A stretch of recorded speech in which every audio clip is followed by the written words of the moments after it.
Hello, Sarah. Hello, good morning. Good morning. Who would miss their holidays in England? But didn't you come over for rather a sort of patriotic reason? I came over to be with my family for the royal wedding. Isn't that great? Yes, and we hung bunting and we waved flags. I think we were the only people in Stratford that waved flags, but we waved them. We had a wonderful time. I'm glad to hear it. Haven't you got a message for someone in your Oh, family? I do have to say happy birthday to Lucy dear, who is my niece, and she's 16, and if I don't do it, it's not going to be worth living. So happy birthday, Lucy. Do you actually come back to Britain quite a lot then? Yes, I do. It's the only way I can keep sane.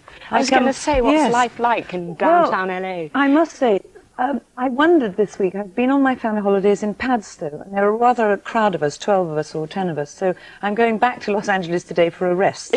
But whenever it gets a little bit too crazy or hectic, which it does, quite a lot, I rush home to Mum and the family and have 2 weeks, then I'm rather glad to go home again.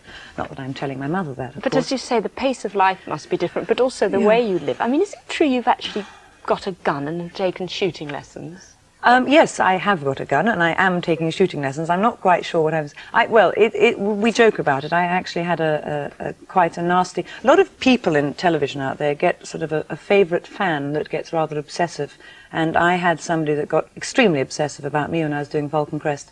And it ended up with me having to have police protection and get, a big fierce dog and get a gun. And in fact, the police, I love this in America, the police informed me that they had analysed his telephone calls because he was leaving lots of messages, and he had a strangulation fixation about me. From his voice? Messages he left, which were very strange messages. And he had a strangulation fixation which would give me time to shoot him, they said, miss. So I said, well, that's very nice, because of course if he wanted to shoot me, I might not be able to return fire. So I now have this enormous gun, which I don't know one end of to t'other, but they insist that every girl should have one. So it's a whole different lifestyle. But is the pressure off now that you're not doing Falcon's Crest? Because that is the massive exposure for the soap, isn't it? Yes, it is, and it really is. Somehow going in to somebody's home on Friday night, they, as we were with the show, people get very, very familiar, and they really do think you're their property. And this chap decided that I wasn't good enough, you see, and I had to... Well, good enough. Maybe it was my acting that he didn't like. Oh dear. No, I think he decided I wasn't, I was being a bit of a naughty girl on the story, and decided he wanted to bump me off. Or have a naughty... No, I better not say that. No, I think we should leave it alone. I think we should leave it on. Yes. So there's lots of time to talk a bit later on. Have another cup of tea or whatever. Okay. We're going to take a quick break now. See you again in a moment. Well, let's bring us in immediately, Sarah Douglas. Sarah, any experience of animals in America? Well, I have a German Shepherd. I should have brought her in. She'd have been sitting here. Yes, I have. Mine's a little bit bigger than that, though. Yes. Sarah, is it true that after one of your first stage appearances in the West End, you then were sort of immediately out of work? Was that because the play folded, or because you folded? Actually, the entire family, as usual, being a wonderful family, arrived for the first night, and they were able to stay for the last night. And I remember I went home, had all my, there was my name almost in lights and big letters on Shaftesbury Avenue, and the closing notice went up on the first night. And I ended up going back on the number 14 bus. I always remember clutching my pots of plants and my telegrams, and I had a week. Yes, it was an absolute total disaster, and for the sake of the other actors, I shan't mention the name of the show. It's another stunning section of my career. Whenever I look at you, Sarah, and hear you talk, I always think you're quick-witted, you're cynical. Oh, it's true. You're pretty sharp. I'm pretty sharp. And I bet you leave one or two Americans a bit floundering, because they found that kind of humour strange, don't they? Yes, it's... yeah, I think what it is I was described as outrageous, you see, and I keep insisting I'm not really outrageous, I just sort of speak the truth, like I would like to throttle this dog right now. I mean, I would say it, what I feel, I'm sorry. But, and of course in America they get a little shocked when you say things, and of course they are quite... I suppose I have a very English humour, tongue-in-cheek, Didn't you have an extraordinary experience when you first had a lot of those, my dear. Joan Collins? Did you? Yes. Well, I mean, that's a classic example. They asked me what it was like to be compared with her, and I've said this a million times, and I said, foolishly enough, I'd be thrilled to be compared with her, but of course she's 20 years older.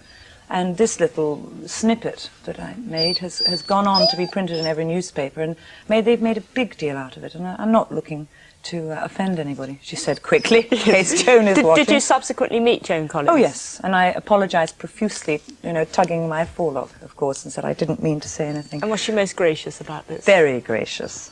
And we'll leave that alone. I don't believe that. Yeah. I just don't believe that. Yeah. Do you feel that you yourself have changed since going to America? Have you had to make yourself tougher? I've had, humour-wise, I'm having to tone down the way I am, because it is misconstrued, and a lot of time, and I think it's the famous thing about English actresses being bitchy, I mean, playing bitchy roles. It's more that we're being rather, as you sort of, quick-witted and tongue-in-cheek, can be misconstrued as being really quite bitchy, I suppose, and in fact it's just the English rather dry sense of humour. That's my story, and I'm sticking to it. Sticking to it. We believe it. Thank you. We've got to go and look for some dog food right now. We have a crisis in the studio, so for the moment, Sarah and Sinitta, just sit still. We'll see you again in a few seconds. Just talking with Sarah Douglas. Sarah, of course, has made a new career, really, in America. Sarah, you were talking to me earlier on, in fact, about the whole drug scene over there. Is it actually as bad or as lurid as we are led to believe? I think it's as bad as we're led to believe. I mean, what I find slightly ironic is that you see it all the time, but you see people rushing to the health club, working out furiously, eating their salads, being very fit, don't smoke, don't do anything, and then proceeding to go off and do mounds of drugs at home, and this happens a lot. The other thing is at midnight, or 1 minute past 12 every night, you can see lines of people queuing up at the cash points, because you can only get $100 every, every midnight, or every day. So at a minute past midnight, you will see a long line of people. Oh yes, it's quite as bad, I think, as everybody says, and it's without doubt whereas I wouldn't say that I mix with a lot of people that drink over here, but whereas on a film you might be with more drinkers in England, I think it's quite fair to say that there's a lot more people keeping fit with the help of drugs. I'm tempted to ask you, because you were saying on the programme earlier how you, in fact, had been hounded, if you like, by a weirdo caller. And also the context you've just been talking about. Do you not feel tempted to come back and work here permanently? I mean, it really does sound dodgy out there. Yes, I do feel. I mean, as I said, having had the man and the trouble there, and being literally scared of my life, coming back to Stratford-on-Avon, being able to leave the back door open, having a calm little existence. Yes, it does tempt me. The thing of it is that there isn't the work and there isn't the opportunity yet for me here. When you're begging England for me to come home, I shall come home. But until now, I'll, and what's happening now, of course, is I'm doing a film, an English film, next, so I'm very pleased about that. So I get to work with Brits. In downtown Mauritius. Downtown Mauritius, yes. Popping over to Mauritius for a quick bit of so film. that's great. But it is, I mean, I long to come home, and that's why I'm home, as I said, as often as I can be, and to have a nice, quiet, sedate evening like last night. For all those that were there last night. We don't want to know either, Sarah, but if you'd like to see Mike and I after the programme, we'll take a few minutes. But it's interesting you should say that you'd love to come back to England. And Sinitta, you're saying that you're dying for the big break in America now. To America, yes.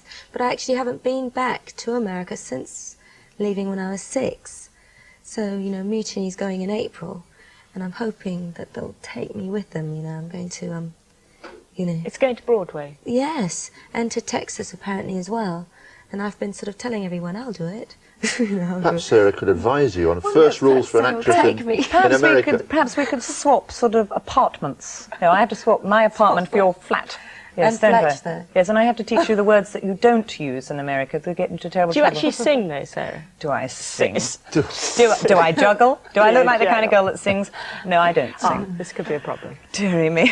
No, I think I'll leave that to the singers amongst this. But if you don't make it with the cast of Mutiny, Sinitta, what other sort of work will you do? Then Mind you, with this pop career you have now. I'm in the middle of recording an album now that should be out shortly. We finished a follow-up single, so there's that going on because as well. Let's look at some of the papers, actually. Madonna, Eat Your Heart Out. It's Madonna gets the push from Sinitta. Really? Yes. Oh, haven't you seen? Oh, we can show you. You're in the papers a lot today. I like Madonna. I'm told that every time David Essex is mentioned, you go coy. Is that correct?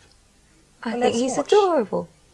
Go coy. There you are. Coy face. That's how you go coy face. Well, actually, you were hounded, weren't you, for quite a time by reporters saying, "Are you having an affair with David Essex? What's going on?" It's because they You knew can that now I was reveal out the with truth, this can't you? person Get it all called over. Fletch. Yes. And what they didn't realise was that Fletch was my Cairn Terrier. They thought it was the big Fletcher Christian. But I do think David Essex is adorable. Yes. It's when they kept hearing her screaming Fletch in the background. Come here, Fletch, you see, and they just assumed. Walk is Fletch. Walk is Fletch. Oh, not there, Fletch. I know that you have Sorry, lowering the tone again. I'll shut up.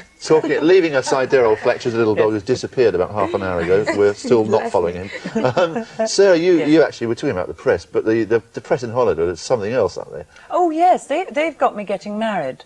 I mean, literally, I go out one night and the next day all the newspapers were full of me getting married. And I had to let the chap know pretty quickly that he was getting married. And as I said, I'm not yet divorced yet. But they are amazing. I mean, the first time you're seen out with anybody new, and it also said Sarah Douglas happily announces she's getting married. You know, and she confided in I us confided very in all of the American public, and it's always a bit of a shock when you're queuing up for your cornflakes in the morning, you know, to buy a box, and there it is on the stands, because they love anything, you know, anything to do with, you know, how your life's going, and anything sort of slightly sordid, and if you haven't done anything, they make it up. And the irony is a lot of the stars over there, if they don't get that attention, then they also have a nervous breakdown. Oh yes. But no, I think that it can drive you a little bit crazy. And you were saying earlier on, if you changed, I found that I've got more of like a backup team around me, and it's more and more difficult to get the telephone number to reach me. You know, there's now a series of numbers, and you get alarms on the house, and everything becomes you become a little bit more reclusive. So it's nice to be here in England and have nobody taking any notice of you whatsoever. Like, who? Sarah Douglas, who? Right, yes, who's she? I can hear them all saying. Yeah. But, I sense in what you're saying, actually, a sort of real heartfelt desire to really make it big here. Yes, I really and truly would like to come back and do some really good quality work. I mean, in America, I mean, I just went off to Hawaii to do the Magnum with Tom Selleck. You get 2 days' work and 2 weeks sailing around the islands, and it's gorgeous. You get paid a fortune, but it's not really excellent quality work. And here, of course, I can have a week in, I better not mention a town because I'll offend the people there, but, you know, you can go off to some sort of seedy little seaside town and do something, but at least it's good quality work. So would you like to do film, theatre or television when you make your huge breakthrough? I am pretty open to suggestions. I would really like to do a really good TV comedy. I'd like to do some, well, I'm doing a little bit of comedy next. That's really what we'd like to be your agent. Yes, I was going to say, if you are open to suggestions, I'll speak to you afterwards. I think that's a fair comment. I think that's very fair. And Sinitta, good luck with your career. Let's hope that Mutiny does go to America. It had a rough ride. It came through, bounced along. Damn the critics, they got it wrong, didn't they? Good luck to both of you. And Sarah, let's hope you do work in British television, because you've proved your quality as an actress. Talking about proving quality, I think it's fair to say that Timothy Mallet with Wackaday has proved his quality over many a long day, and he'll be with us after the break. Join us for that. See you later.